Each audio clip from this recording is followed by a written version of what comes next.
Is it finally time to acknowledge 2024 is Brandon Pfaadt's breakout season?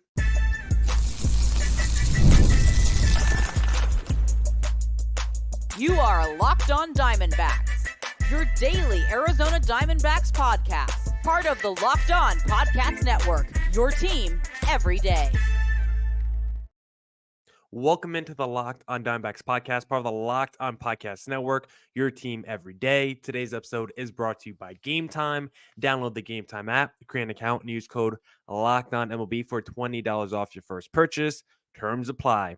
I'm Millard Thomas, host of this wonderful podcast. I'm a multimedia journalist and I'm a graphic designer, so please go check out my website, MillardThomas24.myportfolio.com. On there, you can see all my latest work, from my packages to my articles to my photos and my graphic design. On today's podcast, we'll talk about Brandon Pfaadt dealing in the series finale against the Cincinnati Reds. And we'll take a look at FanDuel and see what they're putting their odds at the Dbacks making the postseason. And we'll also check in on some of those end of season awards. I know it's way too early, but let's see where they have the Zach Gallons of the world. So we'll talk about all that on today's podcast. But first, I want to say thank you for making Locked On Diamondbacks your first listen every day. I would not be able to do this podcast without you, my loyal listeners, sharing, subscribing, reviewing, doing all that so I could do this podcast for you.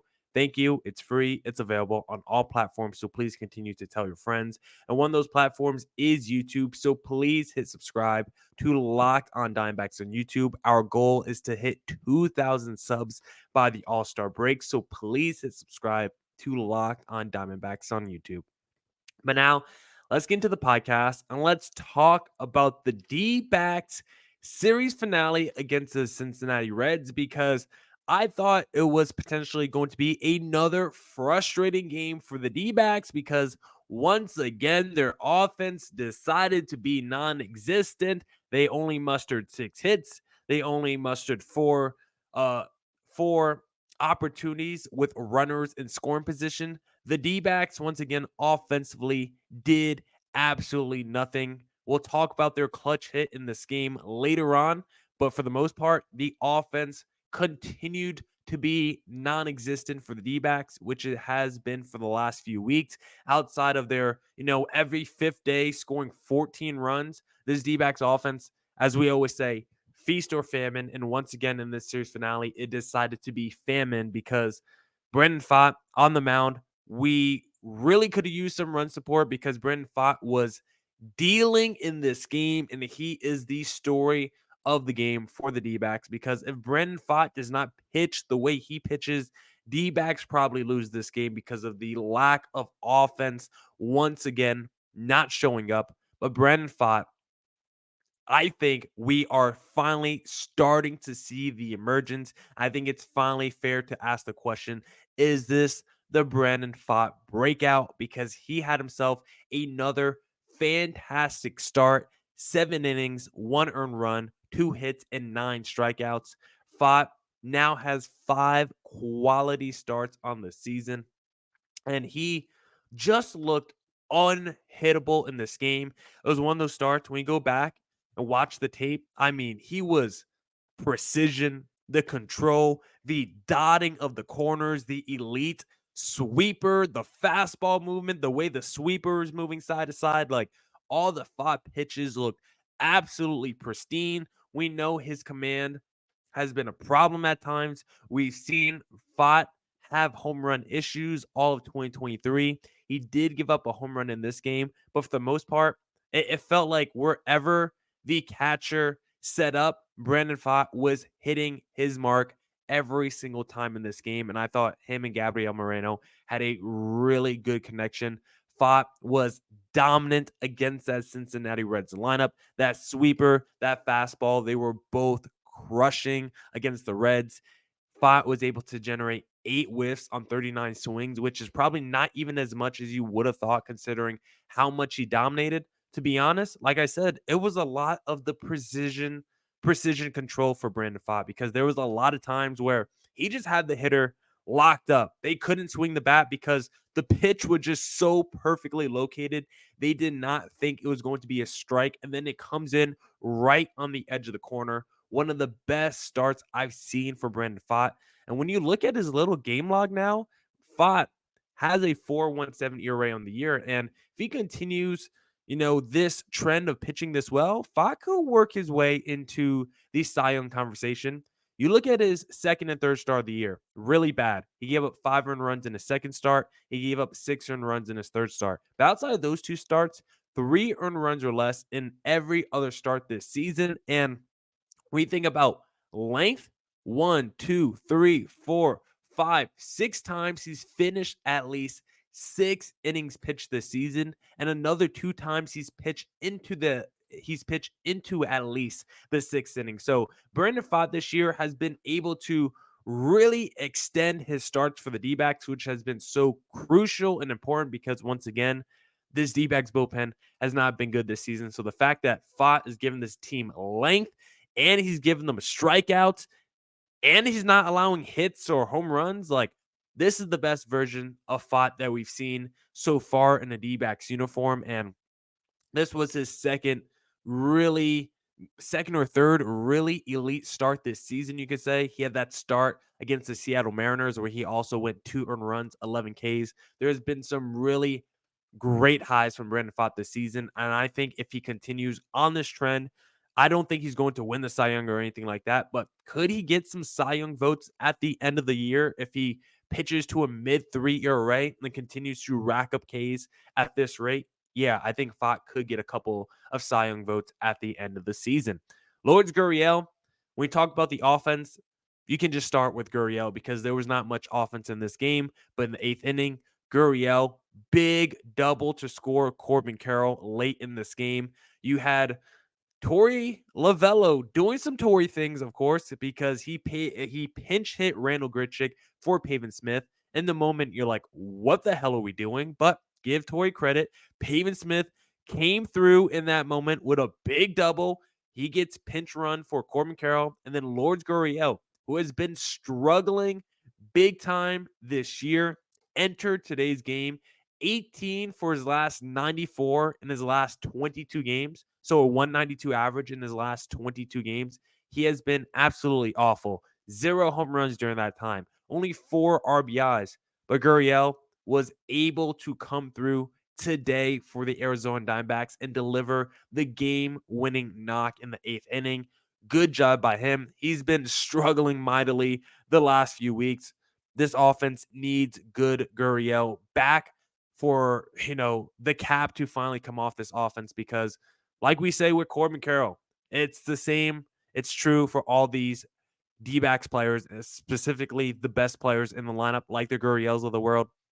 If those guys don't hit, this team, if those guys don't hit, this team offensively is going absolutely nowhere. So we need the Carrolls, we need the Gurriels to turn it around because it's so obvious when those guys are good.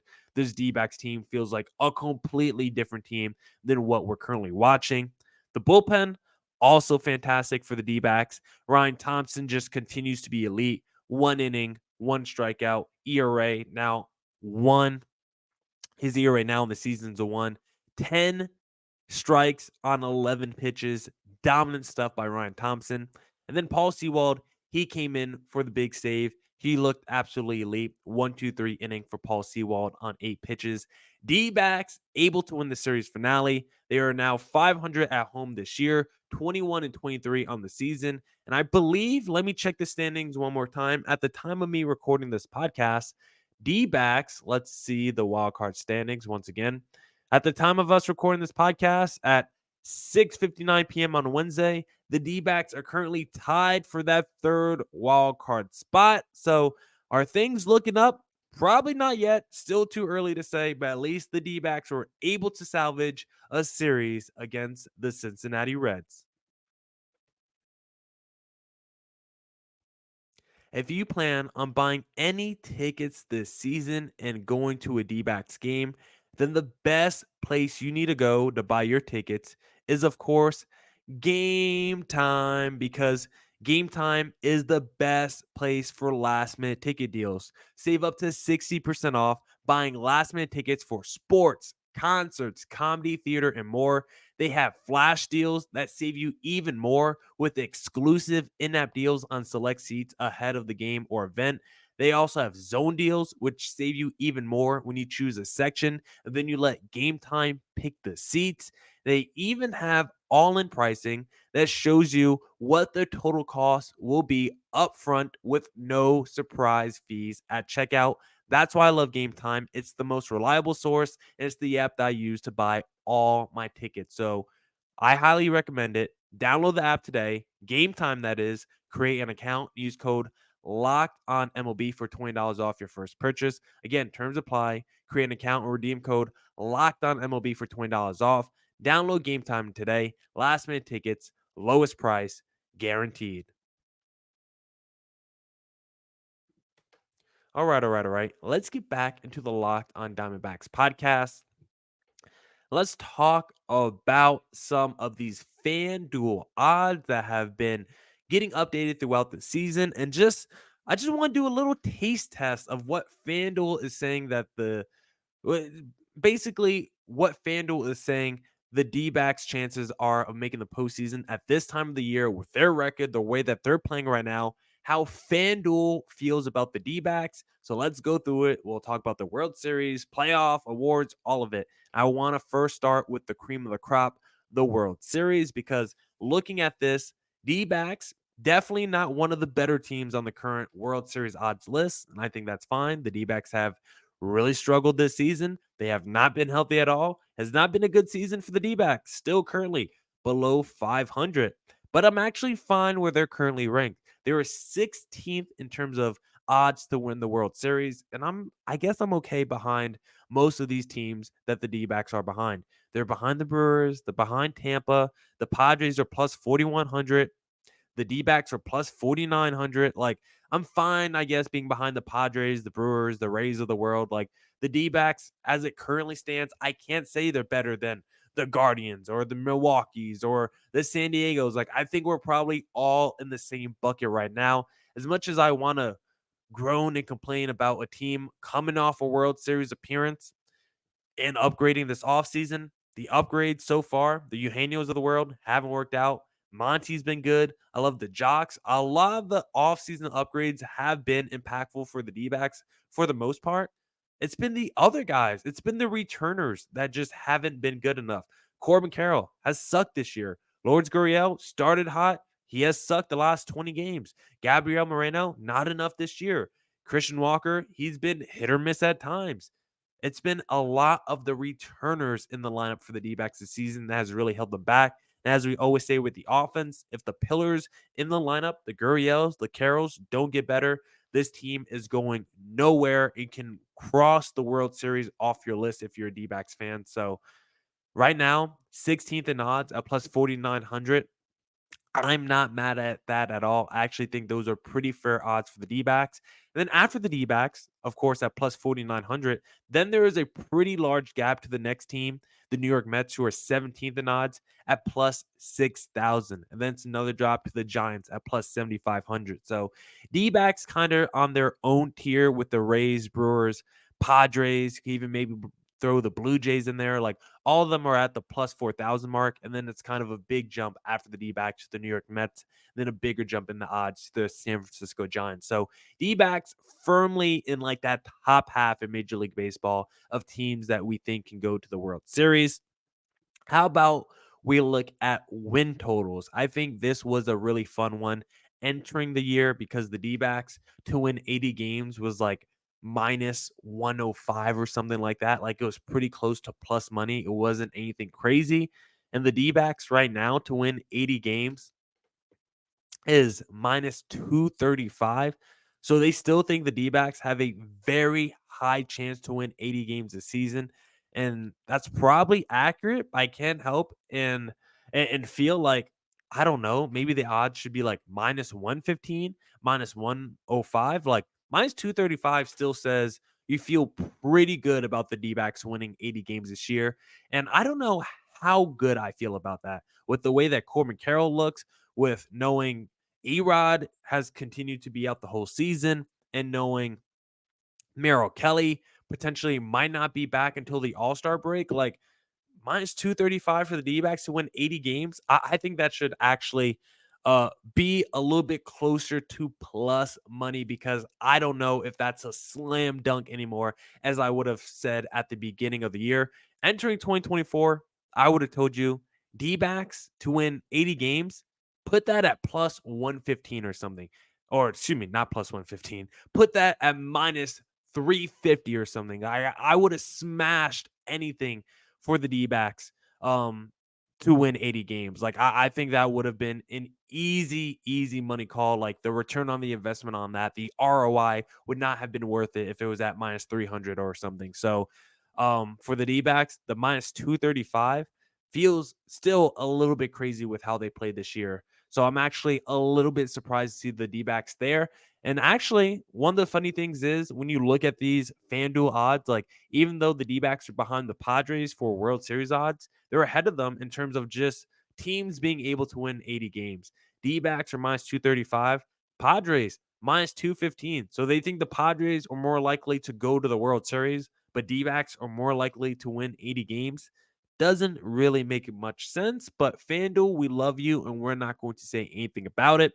How about the D-backs to win 90 plus games this season? If you think minus 235 for 80 games, you don't like that ROI, not worth your time, not worth your money, why not get a little bit more zesty, a little bit more zany with it and put a little, a little couple schmeckles down on the D-backs to win 90 games in 2024? Because if you did that, D-backs are now plus 365 to win 90 games this season. And I think the odds of the D-backs winning 90 games this year, I think it should be like plus like 600. Like I think the D-backs have like, if I put a percentage on it, 5% chance of the D-backs winning 90 games. Like I think the D-backs making the postseason, I think that's at like 75%. I still feel good about this team making the playoffs because, again, you look at the wild card race, D-backs lost game 2 against the Cincinnati Reds and moved up in the wild card race. So I just feel like the D-backs are going to make it, just virtue of that third wild card team probably not being too good.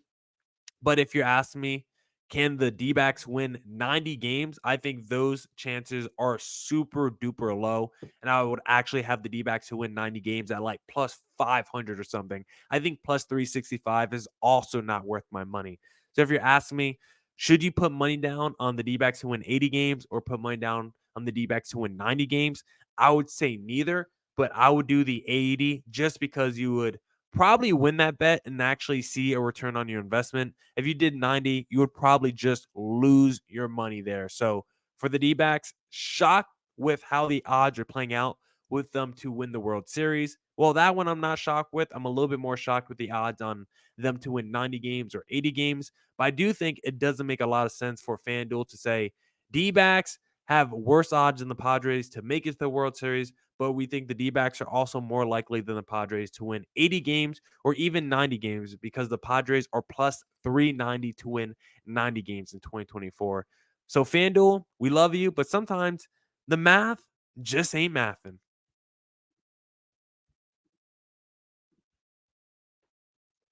And speaking of FanDuel, if you want to place a little wager down on any of the bets I just mentioned, then go to FanDuel Sportsbook, America's number one sportsbook, because it's winner take all time in the NBA and NHL. And FanDuel's giving you a shot to bring home a big win of your own.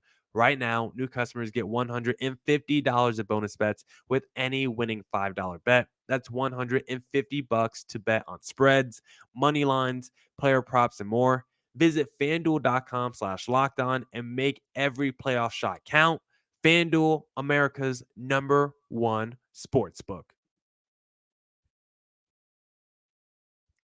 All right. Let's get back into the Locked On Diamondbacks podcast. If you like the show, please follow me on Twitter at CreatorThomas24 for my personal account, or look up Locked On Diamondbacks both Twitter and Instagram for the podcast handle.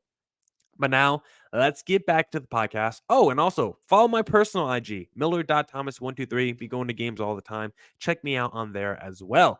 But now let's get back into the podcast. Let's talk about some player awards that FanDuel has down here. But before we get into that one, I actually have one more I want to talk about that I think fits more along the lines of the odds we just discussed. odds to make the National League playoffs. Once again, this is one of those topics where I'm just like, the math isn't exactly mathing because for the D-backs, they're at plus 122 to make it to the postseason.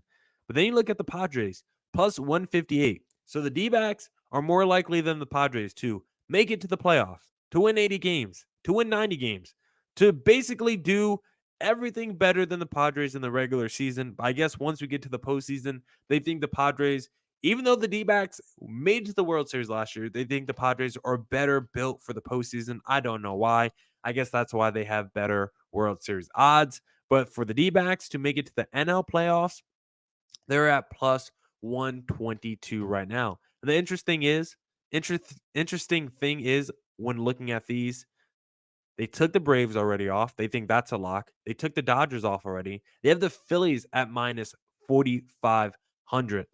So when you're looking at these odds to make the NL playoffs, they basically think outside the Braves, outside the Dodgers, outside the Phillies, three teams who are basically locked to make it to the postseason. And then you take out whatever NL Central team who's going to win the division. They think the D-backs are like the most likely team to get that second or third wild card spot. Like FanDuel is telling you they feel confident in this D-backs team to be that second or third wild card spot. They think it would be the Phillies who get the first one, either the Cubs or the Brewers locked into one of those second wild card spots. And then they feel pretty good about the D-backs for that third wild card spot. And I would like to say I agree with FanDuel because I also feel very good about the D-backs for that third wild card spot. It's just hard for me to believe when you look at the wild card standings. The only team that really scares me for that third wild card spot is the San Diego Padres. The Nationals, I'm not scared of. The New York Mets, I'm not scared of. The Giants scare me a little bit, but the Pirates, the Cardinals, the Reds, the Rockies, the Marlins, like it's really just the San Diego Padres that I would even fear of a team that could steal one of those wild card spots from the D-backs. I think the Padres are like the only team that concerns me in that wild card race. So for the D-backs, their odds to make the playoffs plus 122. I still think they will make the playoffs as that third wild card spot. So don't bet money on the 80 wins. Don't bet money on the 90 wins. This is the one to bet money on. If you still want to do a long-term bet on the D-backs, where you look at your bank account at the end of the season and you see money deposited into it, do D-backs plus 122 to make the playoffs. I think that would be a smart investment for the Locked on Diamondbacks listeners out there. And if you invest in anything that I mentioned today, I have to get a 5% cut. You can Venmo me, Cash App, Zelle. I take all of it. And then let's look at a couple of the player awards. When looking at the NL MVP, Corbin Carroll is actually tied with Zach Gallen at plus 20,000. Also tied is Christian Walker at plus 20,000. And also Lourdes Gurriel plus 20,000. None of those guys are winning the MVP for the D-backs. Corbin Carroll entered the year, I believe, top 5 in MVP voting. He is cooked in the MVP race. Corbin Carroll could probably bat 400 the rest of the season and still not be in the MVP race because even if he batted 400 the rest of the year, his average still might only be 250 because that's how bad Corbin Carroll has been the first 30 games of the season. D-backs best MVP candidate is actually Ketel Marte at plus 8,000. Marte, I believe, in my opinion, has zero shot of winning the MVP in the National League. But do I believe he can get some NL MVP votes? Yes, I do. If Marte, who's finished fourth in MVP voting before, if he just finishes top 10 in MVP voting, I think that would be a hell of a season for Ketel Marte. Now, the real award that we're hoping someone can win, the National League Cy Young Award, something that Zach Gallen has flirted with the last couple years. He's going to be flirting with it once again because his numbers, once again, look very good.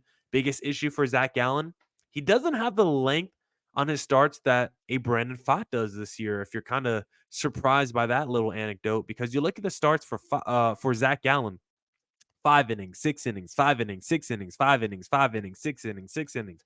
He only goes 5 or 6 innings every single start. We haven't seen him have a 7 inning dominant start, a complete game shutout from Zach Gallen. He's going to need a couple of those if he wants to get higher in the NL Cy Young Award race because right now he is ninth in this race and he's behind guys like Chris Sale, who hasn't been an effective starter for like 5 years. Now, Chris Sale looks like he's back to being pretty great once again. I think we always knew Chris Sale could be elite. The problem was his health, and now he looks healthy and looks like one of the best starters in Major League Baseball once again, which is kind of crazy.